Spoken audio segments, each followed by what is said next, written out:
Kamusta kambal? Maligayang pagdating sa kanal at pagbasa mo. Uugnay tayo sa enerhiya mo sa mga araw na ito. Paalala, pangkalahatang pagbasa ito. Kunin mo lang ang tumutugma at akma sa sitwasyon mo at bitawan ang hindi. Huwag kalimutang tingnan ang tanda ng buwan at sumisikat na tanda. Nagpapakita ang mga ito ng dagdag na maaring dumating. Para sa personal na pagbasa, kambal, palagi mo makikita rito sa video ang website para matingnan mo ito, mabisita ang website, at doon mapili mo ang pagbasa na talagang gusto mo. May nakapinding komento sa tanda mo, pindutin ang link at makakapasok ka rin sa pahina. Personal na pagbasa kasama ko. Sige, tingnan natin ang sinasabi ng mga anghel. Simula ngayon ang bagong taon ng astrolohiya. Nagsisimula ang panibagong yugto sa unang tanda ng Zodiac at sa kabutihang palad. Hatid nito sa atin ang kilos, focus, motibasyon at pagbilis. Dahil iyan ang gusto natin at sinasabayan mo ito sa pag-activate ng lahat ng enerhiya na nakahandang sorpresahin ka ng mga galaw na nagaganap upang maging sanhi ng mga pag-aalis ng harang unblocking na hinihintay mo. Sa ilang pagkakataon, mayroong hari ng mga espada. Maaari itong maging pag-aalis ng harang patungkol sa isang usaping legal, sa isang usapin ng pakikipag-usap. Maaari itong maging mental na pag-aalis ng harang, ibig sabihin. Maaaring mayroon kang maraming iniisip patungkol sa mga bagay-bagay. Alam mong kailangan mong ayusin ang mga bagay, alam mong kailangan mong gumawa ng tiyak na determinasyon para baguhin ang ilang bagay sa iyong buhay na hindi mo gusto. Ngunit hanggang ngayon ay wala kang paraan, hindi mo alam kung saan magsisimula o dahil mayroong anumang harang, dahil kulang ka sa oras, kulang ka sa enerhiya, pera, trabaho, payo, kasama o ano paman. Na-activate ito sa 8 ng mga pentakulo. Isipin mo, talagang nagiging kapana-panabik ang lahat dahil ito ay alon ng suwerte. Ganon niya sinabi. Suwerte, lakas at tibay na dumarating sa buhay ninyo para hayaan mong mabigla ka sa lahat ng maaring paparating. Kaya, kung ikaw ay naghihintay ng pagkilala mula sa aspetong pinansyal, pagkilala mula sa aspetong emosyonal, isang mahalagang tawag sa telepono, isang paglalakbay na dapat mong gawin na napabayaan, ang pagdating ng isang tao, ang balita mula sa isang tao. Ibig sabihin, maaari ring manggaling ito sa labas, di ba? Mula sa mga taong nagdudulot ng pagbabago. Mga tao, bueno, lahat ng iyan ang nangyayari para sa iyo. Ang hari ng mga espada ay isang taong nagsasabi rin sa akin tungkol sa kung ano ang maaaring maging anumang uri ng usapin na gagawin ng taong ito at para sa iyo ay napakahalaga at gagawin niya ito ng napakahusay. Mula sa aspeto ng gawain o propesyon, di ba? Maaring ikaw ito na dahil sa walang kapintasang gawain na iyong ginagawa, pinamamahalaan, ay magkakaroon ka syempre ng isang kahangahangang resulta patungkol sa isang trabaho na nakatagpo ka rin ng isang tao na sasabay sa iyo sa kung ano ang maaring maging sandigan mo. Mga usapin sa trabaho, mga usapin din sa propesyon. Maaring ikaw ay nakakahanap ng sandigan sa isang sitwasyon na nakikipagsapalaran kasama ang 8 ng mga baston. At ikaw ay tumpak na nagpapatupad ng bisyon tungkol doon at alam mo ng tiyak kung ano ang ititira mo. Para saan ito magagamit? Bakit mo dapat itira ang bagay na yon? Narito ang 2 espada. Ano nga ba ang nangyayari? Mukhang may mabigat kang desisyon kailangan pag-isipang mabuti ngayon. Maaring pasukin ka ng duda patungkol sa kung ano ang ititira ko sa lahat ng ito. Wala akong anuman o meron akong mga bagay na hindi tapos o ang mga bagay ay nagtatagal at bigla sa isang iglap ang lahat ay nagbabago, di ba? At ngayon, anong landas ang tatahakin ko? Ang landas na ipinapahiwatig ng iyong puso dahil ang 2 ng mga espada ay ang pagharap sa sitwasyong iyon, di ba? Sabihin na, bueno, kailangan kong magdesisyon sa landas na ito na maayos na nakahanay na may pagkakaisa sa aking iniisip at nararamdaman. Ngayon ay wala ng mga harang, wala ng mga hadlang sa ekonomiya, wala ng mga hadlang sa isang tao, mayroon ding seguridad sa ibang mga aspeto, higit pa sa anumang aspetong profesional.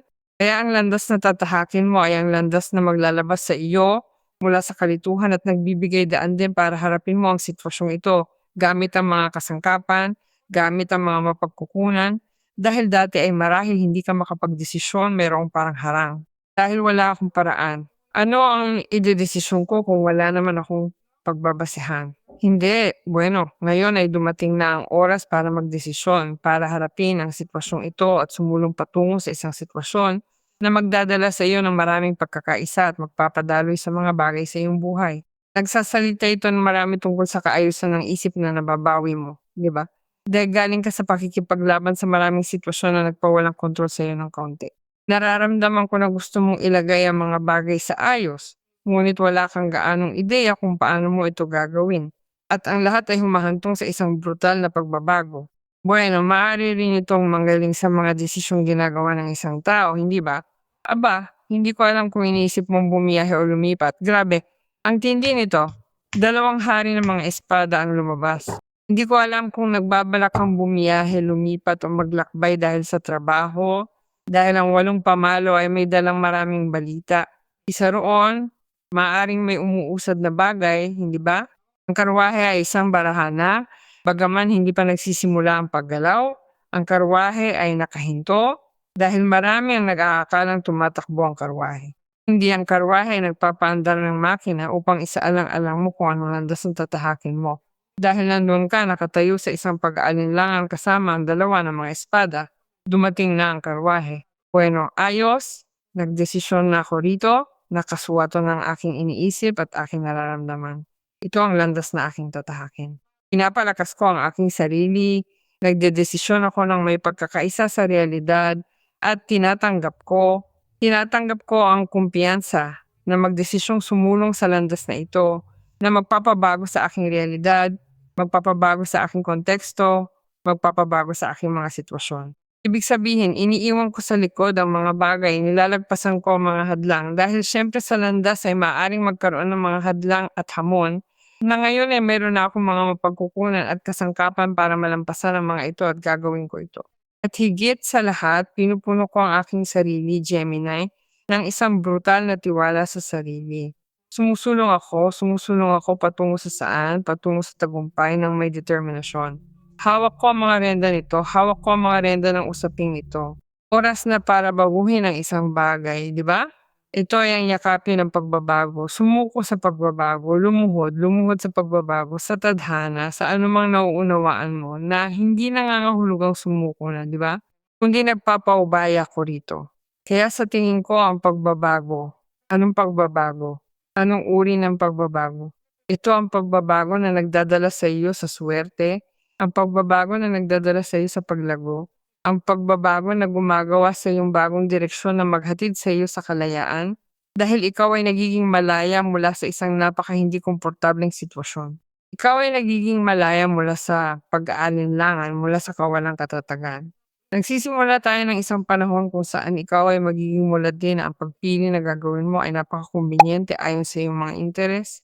Dahil marahil ay nanatili ka sa isang relasyon o ugnayan o anumang usapin hindi dahil sa kumbinyensya, kundi dahil wala kang ibang pagpipilian. Ngayon ang buhay ay nagbibigay sa iyo ng posibilidad na umalis sa sitwasyong iyon para lumago. Maaring hindi mo ito inaasahan ngunit nangyayari ito, nagaganap ito, lalo na dahil iniiwan mo ang isang bagay para sumulong. Sumulong patungo sa saan? Patungo sa mga bagong oportunidad. Iniiwan mo sa likod ang mga hindi pagkakaunawaan, away, mga komplikadong sitwasyon, mga usapin na nagpaubos sa iyo ng lubos. Maaring maging hindi komportable ang pag-usad, maaring maging nakakainis. Kaya tinatanong kita kung ikaw ay nagpaplano ng paglalakbay, paglipat, paglayo sa iyong mga nakagawihang lugar, dahil yan ay nagpapasigla rin sa iyo para muling tukuyin ang iyong sarili ng may kumpiyansa at maghanap ng katahimikang iyon, ng pagkakaisang iyon ng oras ng mahinahong mga tubig. Naiintindihan ba? Ikaw ay umaalis din sa isang panganib, ikaw ay umaalis sa isang sitwasyon na nararamdaman mong masama o mapanganib. Higit pa, malapit dito ang 10 ng mga espada na yan ay isang hindi kumbinyenteng sitwasyon na humihiling sa iyo na palayain ang iyong sarili. Kung ito ay usapin na talagang pinagdadaanan mo ng masama at kailangan mo ng anumang uri ng suporta o payo, kabilang ang legal, sinasabi ko ito sa iyo dahil lumabas ang 2 hari ng mga espada. Maaaring kailangan nimong humingi ng ganitong uri ng suporta at mayroong napakagandang pamamahala mula sa panig ng taong iyon sa antas na propesyonal. Ang maipapangako ko rin sa iyo ay gagaan ang isang mahirap na sitwasyon kung saan sa lalong madaling panahon ay mararamdaman mong malaya ka, lalayo ka sa duda at ikokonekta mo ang iyong sarili sa pakiramdam ng emosyonal na kalusugan at pagkakaisa na nasa kabilang panig. Hindi pwedeng inegosyo ang iyong integridad. Hindi pwedeng inegosyo ang iyong kalusugan at lalong hindi ang iyong kaligayahan. Kaya ang anim na mga espada ay tumutulong sa iyo sa transisyong ito. Magbabahagi ka ng isang bagay na iba sa ibang paraan o kahit papaano ay mas malinaw at mula sa iyong katotohanan. Nagsasalita ito sa akin tungkol sa katalinuhan at katarungan, ang karunungan na gagamitin mo sa harap ng sitwasyon.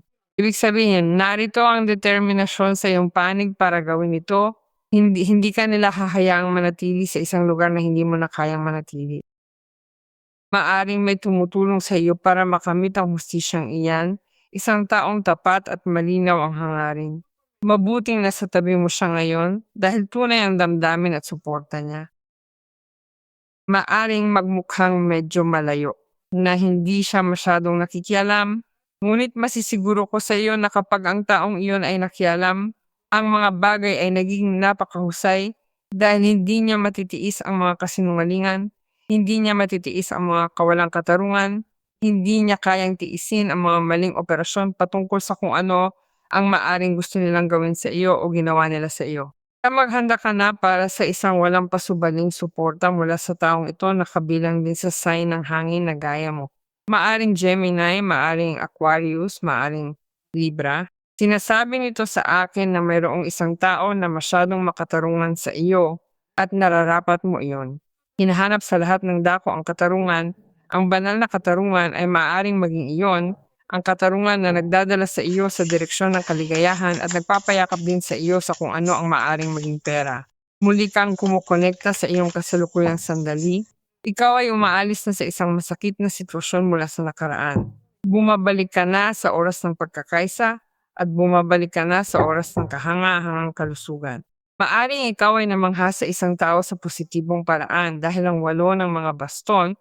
Dahil ikaw ay bukas na may enerhiya ng pagpapalawak, ibig sabihin, may mataas na enerhiya na nagdaragdag sa iyo para sa lahat ng ito.